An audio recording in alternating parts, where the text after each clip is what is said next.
Halo Shalom semuanya, selamat pagi. Puji Tuhan, pagi hari ini kita berjumpa kembali dalam Morning Blessing di hari Rabu ini. Bapak Ibu Saudara, di pertengahan minggu ini saya mengajak setiap kita, mari kita sama-sama renungkan firman Tuhan. Kita akan melihat dari 2 Korintus pasal yang pertama. Di hari ini kita masuk pada surat Rasul Paulus yang kedua kepada jemaat yang ada di Korintus, ya. Nah, saya akan membacakan bagi kita ya 2 Korintus pasal yang pertama ayat yang ke-8 sampai dengan ayat yang ke-9. Nah, saudaraku, di dalam pasal yang pertama ini Rasul Paulus curhat kepada jemaat yang ada di Korintus. Ya, sangat saya anjurkan untuk kita membaca satu perikop ini ya. Kita akan melihat bagaimana susahnya, bagaimana tekanan yang begitu berat yang diderita oleh pemberita-pemberita Injil ya, dalam hal ini adalah Rasul Paulus dan tim yang bersama-sama dengan dia.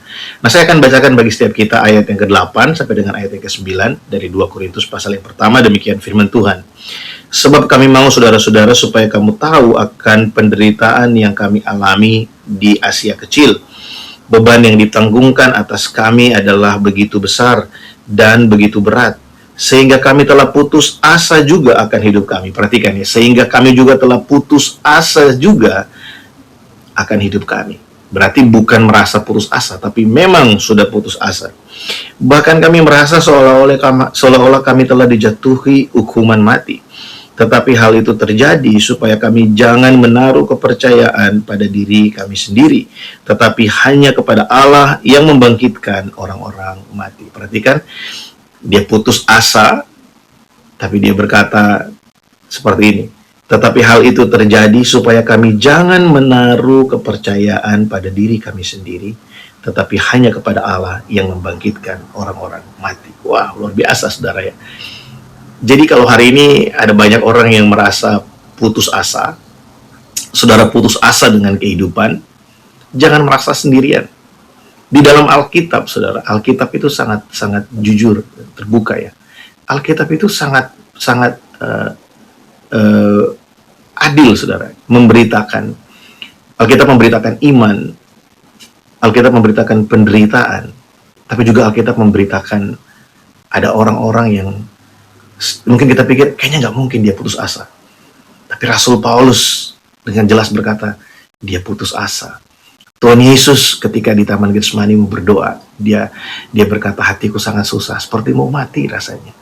Jadi saudara, penderitaan hidup itu adalah sesuatu yang wajar untuk kita hadapi setiap hari dalam hidup kita, saudara. Penderitaan itu bukan sesuatu yang harus kita jauhi. Karena sejauh apapun kita mau lari dari penderitaan, kita pasti akan mengalaminya. Nah, saudara, dari bagian ini kita melihat bahwa penderitaan yang dialami oleh Rasul Paulus dan teman-temannya itu bukan penderitaan yang biasa. Kita tahu bagaimana mereka menghadapi perlawanan dari sesama orang Yahudi, ya, orang-orang yang percaya pada hukum Taurat, dan juga mereka berhadapan dengan filsafat-filsafat, pengajaran-pengajaran Yunani yang pada saat itu sangat gencar-gencarnya diberitakan di mana-mana. Yang paling berbahaya, mereka harus berhadapan dengan hukum kekaisaran Roma, yang pada akhirnya membuat Rasul Paulus harus mati ya di tangan kekaisaran Roma pada saat itu. Namun yang baik kita lihat di sini, saudara, Rasul Paulus menyerahkan segala sesuatunya kepada Tuhan. Ada paradigma yang penting untuk kita miliki begini, saudara. Tuhan itu bukan pribadi yang jahat, yang membuat kita gagal.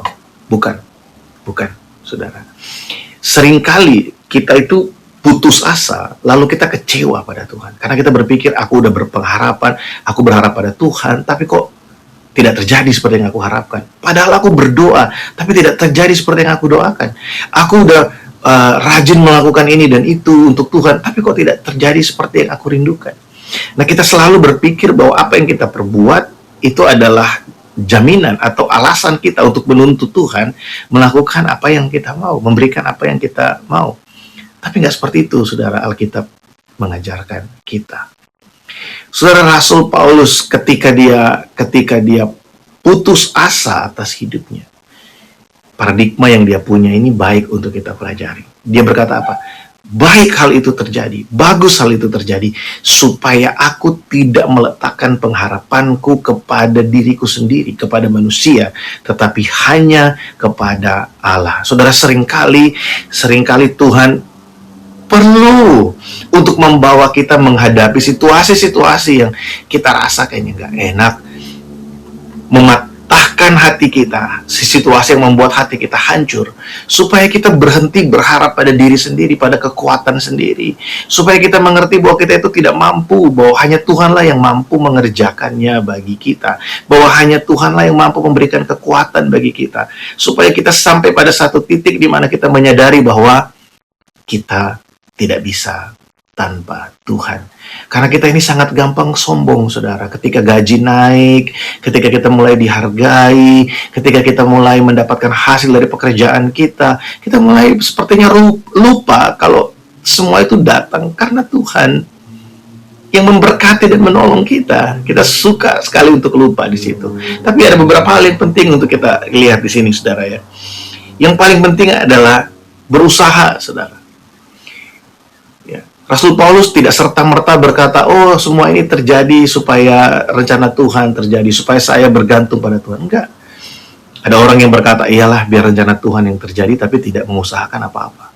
Nah, ketika kita sudah berdoa, kita sudah melakukan apa yang seharusnya kita lakukan, kita sedang diajar untuk tulus melakukannya bagi Tuhan, bukan sebagai alat tukar-menukar dengan apa yang kita minta pada Tuhan. Yang penting di sini adalah kita berusaha. Kita lakukan dulu apa yang kita tahu kita harus kerjakan. Kerjakanlah dengan sungguh-sungguh apa yang harus kita kerjakan, saudara. Kalau semuanya tidak terjadi seperti yang kita harapkan, terjadi tidak seperti yang kita doakan, berarti Tuhan punya rencana yang lain. Dan ingat, Tuhan bertanggung jawab atas kehidupan kita. Jangan berpikir bahwa setelah itu Tuhan lepas tangan. Tidak, Tuhan bertanggung jawab atas kehidupan kita. Sekalipun kita harus melewati situasi yang seperti Rasul Paulus melewati situasi yang sulit, dan para rasul yang lain, Yohanes, Petrus, Thomas, mereka melewati masa-masa yang sulit, yang sukar dalam hidup mereka. Tapi pada akhirnya kita tahu bahwa Tuhan bertanggung jawab dalam kehidupan orang percaya. Saudara, saya mau menguatkan kita. Saya mau firman Tuhan ini menguatkan kita pagi hari ini, saudara, bahwa mungkin kita hari ini putus asa. Sadarilah bahwa keputusasaan kita adalah ujung dari pengandalan diri sendiri. Mari andalkan Tuhan. Berserahlah kepada Tuhan. Sandarkanlah hidup kita kepada Tuhan, sambil tetap mengerjakan apa yang harus kita kerjakan, sambil tetap melakukan apa yang harus kita lakukan. Percayalah bahwa Allah bertanggung jawab atas kehidupan setiap kita. Puji Tuhan. Biarlah perenungan pagi hari ini menjadi berkat dan kekuatan bagi setiap kita, saudara. Kita berdoa. Tuhan, terima kasih untuk pagi hari ini. Bersyukur untuk kesempatan yang baik. Bersyukur untuk hari yang baru. Pagi hari ini Tuhan, aku berdoa bagi keluargaku dimanapun berada, yang menyaksikan Morning Blessing pagi hari ini. Biarlah setiap kami, Tuhan, boleh mengambil perenungan yang baik. Mungkin kami putus asa, Tuhan. Mungkin hari ini kami sedang hari-hari yang terpuruk, masa-masa yang sulit. Biarlah semuanya ini boleh mengingatkan kami supaya kami kembali kepadamu, supaya kami mengandalkan Tuhan. Tidak peduli berapa banyak penghasilan kami, tidak peduli berapa banyak kekuatan kami, biarlah kami kembali kepadamu. Biarlah kami sungguh-sungguh kembali kepada Tuhan. Menyerahkan hidup kami kepadamu, karena kami tahu tanpa Engkau, Tuhan, kami tidak mampu berbuat apa-apa. Terima kasih Tuhan Yesus. Kami bersyukur, berkati kami di hari yang baru ini. Kami percaya ada kasih setia yang selalu baru. Rahmat-Mu, Tuhan, selalu baru bagi setiap kami. Dalam nama Tuhan Yesus kami berdoa. Amin. Puji Tuhan, selamat beraktivitas di hari Rabu ini. Tuhan Yesus memberkati setiap kita. Shalom.